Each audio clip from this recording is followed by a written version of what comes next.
So my mom, he called my mother say, tell him you don't want to talk, you want a lawyer. I said, yes, ma'am. I said, I don't want to talk, I want a lawyer. All right, you be in trouble, first degree murder.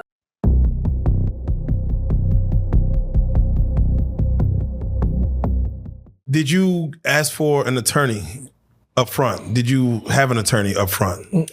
Baby man got me an attorney. All right, so did you, interrogation room? I'm gonna say this, I can't say this enough. Back in our time, we didn't play interrogation room. Yeah, so like... They knew not to bring her to the interrogation So I'm about to say, did you even walk in? They knew not to even tell me where I gotta go. Yeah, right. But let me tell you something, when I was a juvenile, they came and got me, we were just about to break out of juvenile jail.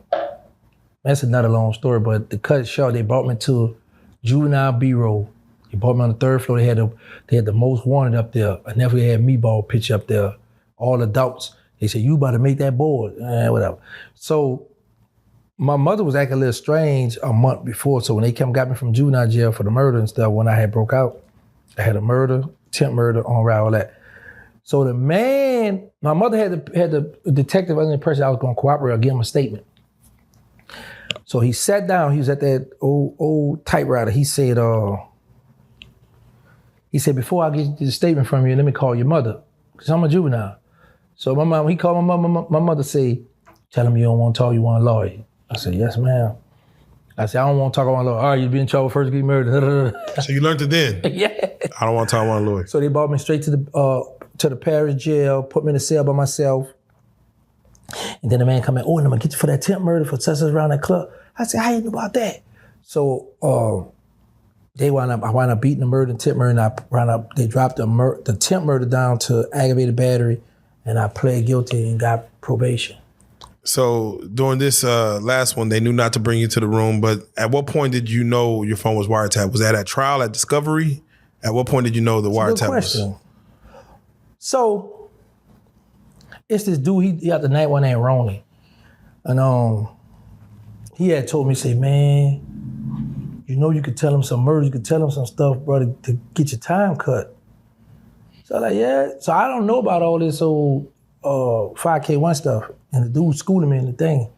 So I was like, all right. So I told my attorney, I said, hey, man, I want to go to the round table. They got what you call up north, they call it profit hearing. Down south, we call it debriefing. So I went over there. They asked me, how did I meet the people from New York? I lied. I said, I met them on my own. Now, mind you, I don't know that my phone was tapped. So I'm telling them all this stuff, lying. So when I go back to the jail, they say, okay, look, we're going to set it for another time. So Byron next door to me, he banged on the door. He said, hey, man, my lawyer just brought my discovery pad, all my paperwork. He said, all this stuff really for you. Yeah. So he slides it under the door. And I start reading the stuff, man, and right there I asked Bryce, how you know the people? Where you met the people?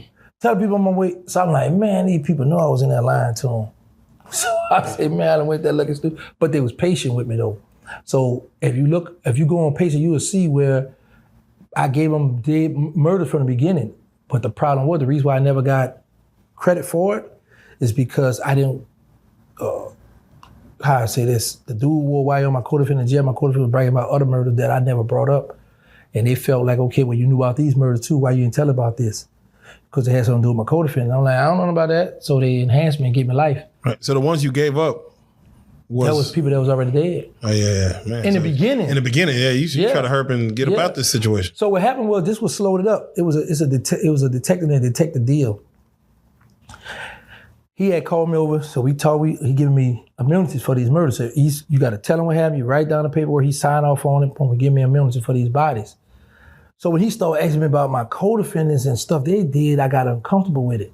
Nah, man, I don't want to talk about that. So we shut it down. Came back the next day.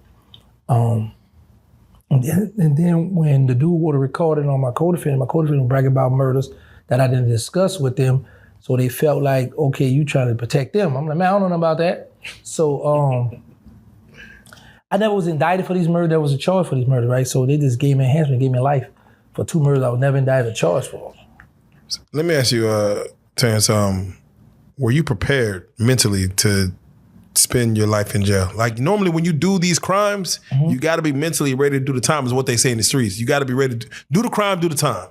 Were you ready to do the time that you was for the work you was putting in? Yes, I was, but I always thought I would go to Angola in the state. I never thought I would go to the feds. So in my mind, I'm like, okay, cool, let's go. Because mind you, at first I was looking at 20 years. Yeah. The CCE was 20 to life, and I was like, okay, we ain't got no murder, we ain't got no violence within the CCE. We only got 6 ounces of heroin, and me talking about deleting the connect.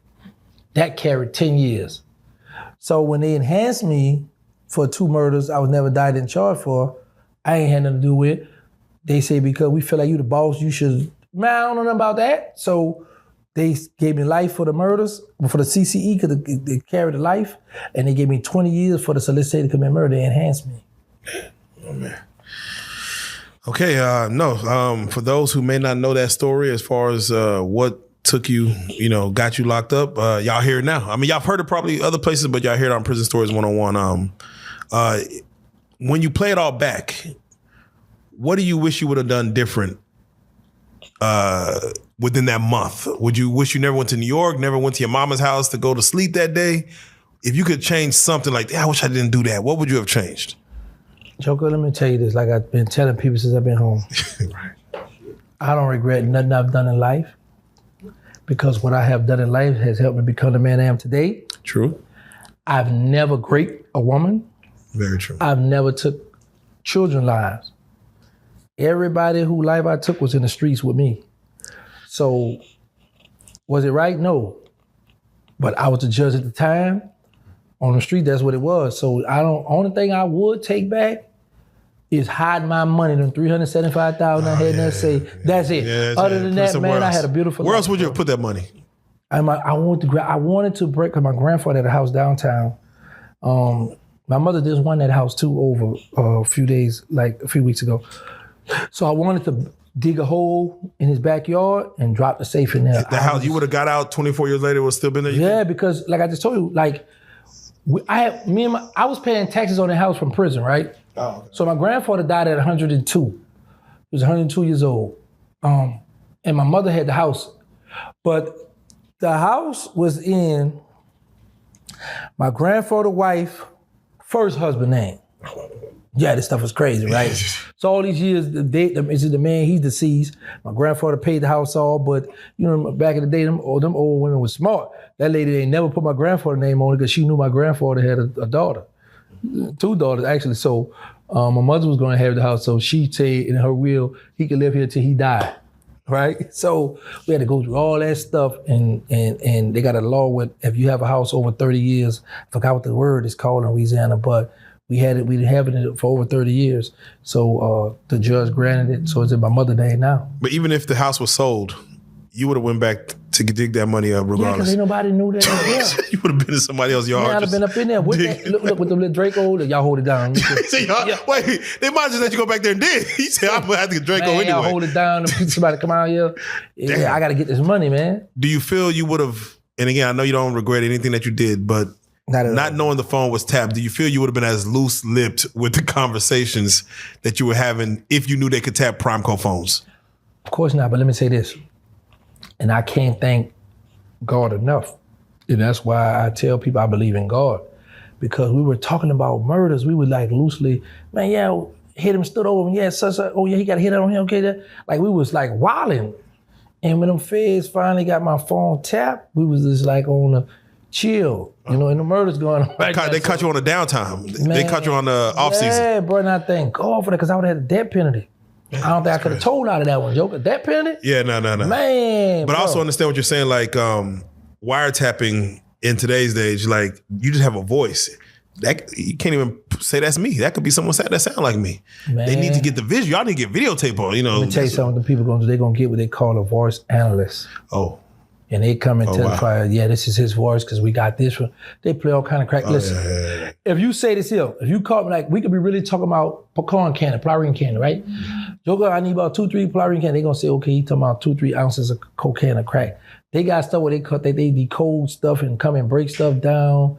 That's what they do in the feds, bro. So you be on prime example, it's a dude who was signed to Juvenile, UTP Skip, who did that song with Wacko. Y'all hear that Know Your Clap? Yeah. He just got arrested just for going on we gonna do this and that. I don't want to repeat it, boy, because they locked him up. Yeah. Okay. You know what I'm saying? So I'm like, man, so it's like certain things you can't even say online no more. Them people come and see about you.